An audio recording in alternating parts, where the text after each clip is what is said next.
Bom dia, segundo ano. Hoje, dia 10 de junho. Estamos terminando o mês, né? Para nós entrarmos de férias. Vamos lá, peguem aí o módulo 2, abram na página 138. Nós vamos estudar da 138 a 140. Hoje teremos aula de ciências e matemática. Vamos lá, subtração com reagrupamento.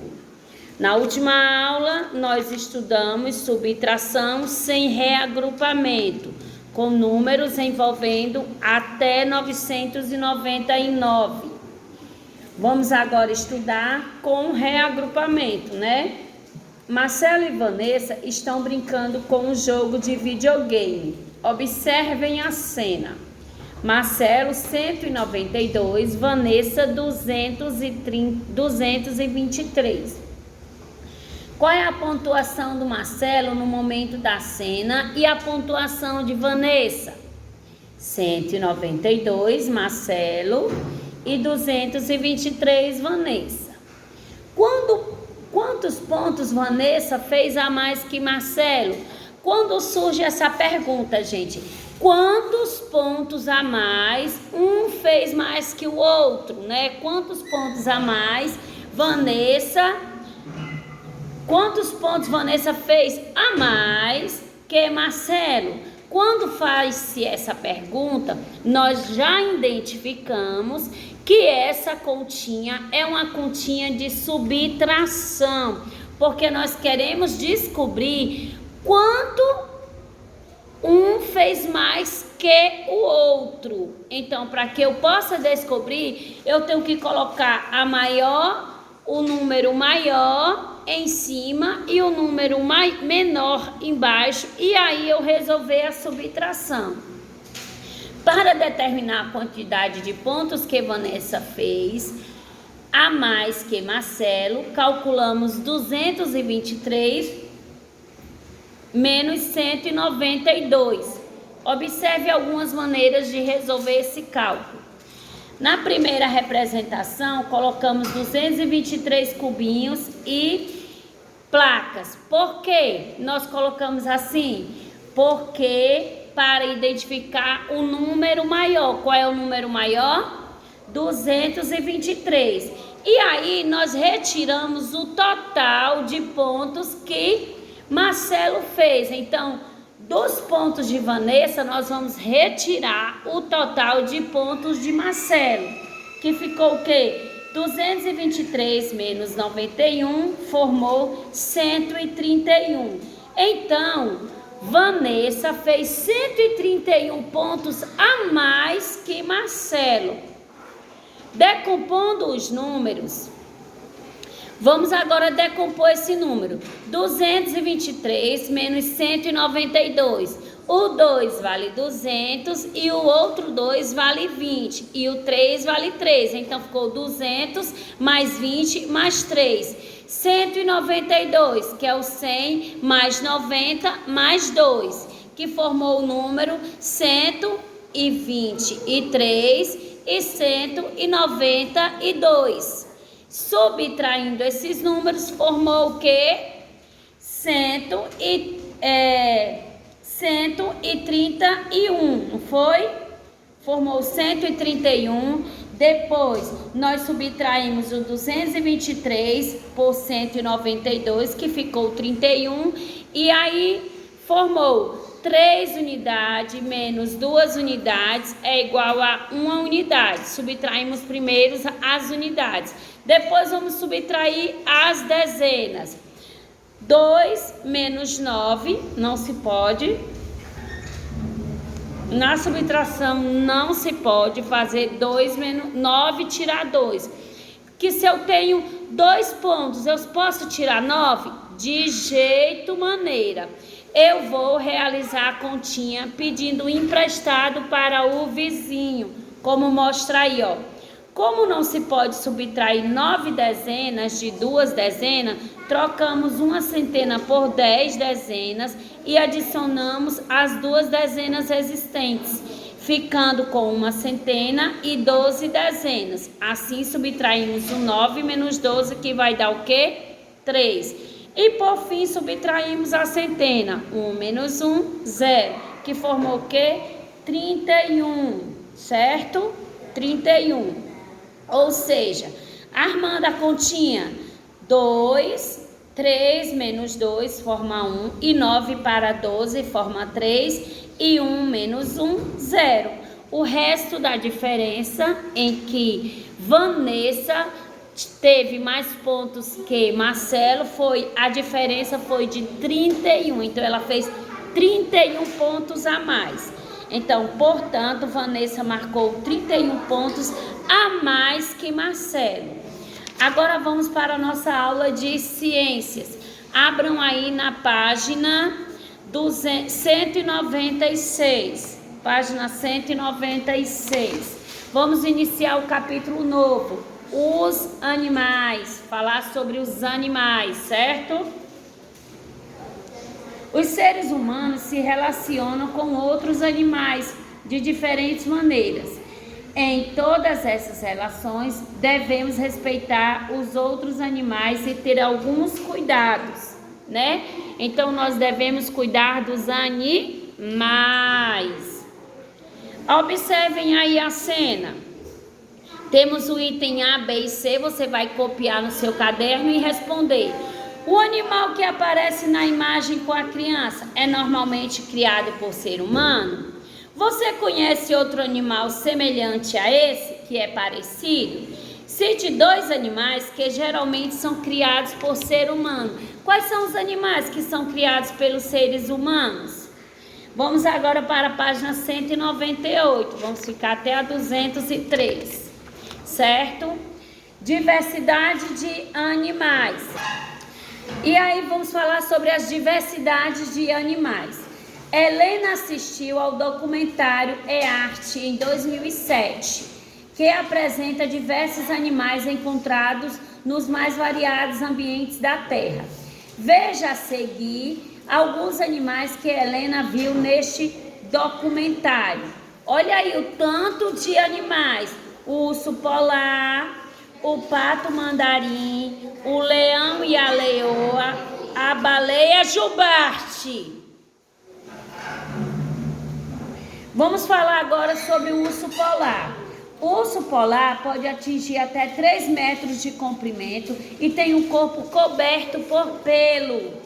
Geralmente brancos, esses animais se alimentam de outros animais e são excelentes nadadores. O urso polar vive em uma região muito fria do planeta, chamada Círculo Polar Ártico. Essa região fica coberta por gelo e a maior parte do ano. Então, a maior parte do ano, essa região é coberta por gelo. Já o pato mandarim, ele pode atingir 50 centímetros de comprimento. Ele tem o bico e as pernas coloridas, com cor alaranjadas, verdes, azuis, roxa, brancas e cinzas. Esse animal vive em floresta próximo de lagos e constrói seus ninhos nos troncos da árvore. O pato mandarim se alimenta de plantas e de pequenos animais. E o leão e a leoa? Tanto o leão quanto a leoa pode atingir até 3 metros de comprimento. E os machos, que são os leões, têm a juba. Esses animais vivem em locais quentes, com vegetação geralmente baixa, e se alimentam de outros animais. A baleia jubarte é um animal que vive nos oceanos e pode atingir até 15 metros de comprimento. Os machos emitem sons para atrair as fêmeas na época da reprodução. Essa baleia se alimenta principalmente de pequenos animais. Nesse documentário, Helena percebeu que os animais são diferentes uns dos outros, a cobertura do corpo, o modo de viver, como se alimentam. E como os ambientes aquáticos e terrestres, tem uns que vivem na água e outros vivem na terra. Aí são chamados de animais aquáticos e animais terrestres. Apesar das diferenças, esses animais apresentam características em comum. Uma delas é que eles não produzem o seu próprio alimento. Assim, os animais precisam se alimentar de outros seres vivos.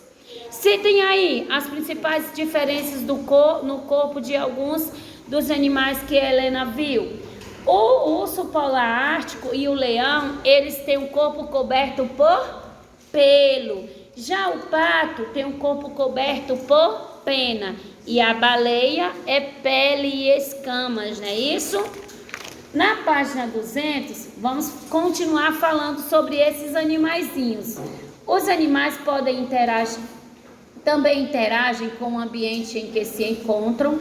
Eles podem, por exemplo, proteger-se contra o frio ou o calor excessivo, ou se esconder em outros animais no meio da vegetação. Os animais e suas diferentes temperaturas ambientais. Apesar de os desertos apresentar temperatura muito elevada durante o dia e as regiões polares representarem temperaturas muito baixas, alguns animais são capazes de viver nesses ambientes. Esses animais representam certas características que os ajudam a sobreviver nesses ambientes, num ambiente totalmente quente e num ambiente totalmente frio. Vamos conhecer dois desses animais. Nós temos a raposa do Ártico, que pode atingir até 1,1 metro de comprimento. A raposa do Ártico, ela vive em regiões polares. Ela possui uma espécie de camada de pelo que ajuda esse animal a se manter aquecido. Já o feneco é uma raposa que vive no deserto do Saara, na África. Um ambiente quente e com pouca chuva. Suas orelhas grandes os ajudam a controlar a temperatura do seu corpo. Que interessante.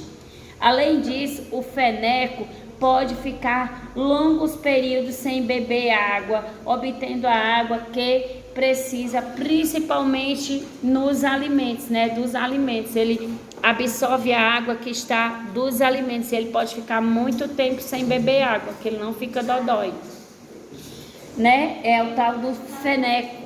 Agora vamos falar dos animais silvestres. Os animais silvestres que vivem na selva, na floresta. Vamos continuar falando dos animais, mas os animais silvestres. Leia o trecho da reportagem abaixo. Animais fogem de queimadas e vão para a cidade, tadinhos. Estão acabando com o habitat desses animais. Porque quando destrói a floresta, está destruindo o lar deles. Aí o que é que acontece? Eles saem dessas queimadas e vão se refugiar na cidade. Para fugir das queimadas que se espalham pelo interior de São Paulo, animais silvestres começam a invadir as áreas urbanas. Na segunda-feira, 15, uma jaguatirica foi encontrada no galinheiro de um morador do bairro de Agrovila 4, em Caiuá, Oeste Paulista. Você sabe o que são animais silvestres? Em caso afirmativo, cite um exemplo. Aí você vai escrever aqui o que é. Os animais silvestres são aqueles que vivem livres em seu ambiente natural e que dele obtêm seu alimento e os outros recursos que precisam para sobreviver. A jaguatirica citada no trecho da reportagem é um exemplo de um animal silvestre. Alguns animais, como as galinhas, os cachorros e os cavalos, são criados por o ser humano. E eles são animais, e eles não são animais silvestres. Os animais que são criados pelo ser humano, eles são determinados como os animais domésticos, que podem ser criados pelo homem. Já os animais silvestres que vivem na selva, eles não podem ser criados pelo homem. Agora nós vamos falar sobre os animais exóticos e nativos. Observe a fotografia do urso polar da página 192. Esse animal pode ser encontrado naturalmente no Brasil? Justifique sua resposta. A questão da página 201, você vai responder aqui no livro. Mas a questão da página 202, você vai copiar e escrever no seu caderno, tá bom? Os animais do documentário É Arte, apresentados nas páginas 198 e 199, não são encontrados naturalmente no Brasil. No entanto, alguns animais silvestres podem ser introduzidos nos ambientes naturais pelo ser humano. Os animais silvestres que não são encontrados naturalmente em um determinado ambiente, mas que foram introduzidos nele, são chamados de animais exóticos, que vieram de outro país e estão sendo criados aqui no país diferente de que eles são, para aquele ambiente, né? Outros animais silvestres são encontrados naturalmente no Brasil, então eles são chamados de animais nativos, que eles são do Brasil e estão no Brasil, entenderam? O javali é um animal exótico no Brasil. Ele foi trazido da Europa pelo ser humano, e aí ele foi procriando e hoje vive no Brasil uma espécie desse animal. Já o tamanduá-bandeira é um animal nativo, que é do Brasil, nasceu no Brasil e se tem no Brasil. É nativo do Brasil, assim como a arara azul e o mico-leão dourado. Na página 203, vamos falar sobre a cidadania no dia a dia. O tráfico de animais silvestres, que acontece muito no nosso país. Leia a manchete. Mais de 370 aves silvestres vítimas do tráfico de animais são lotadas em Pernambuco, né? A beleza dos animais silvestres chama a atenção de todos. Por isso, muitos desses animais são comercializados ilegalmente por meio de uma atividade conhecida como tráfico de animais silvestres. No Brasil, cerca de 38 milhões de animais silvestres são retirados do ambiente natural por ano. Os animais traficados sofrem diversos maus tratos, podendo inclusive não receber comida e nem água. Como consequência, muitos desses animais morrem. Aí são filhotes de tigre d'água, apreendidos pela polícia em Foz do Iguaçu, no Paraná.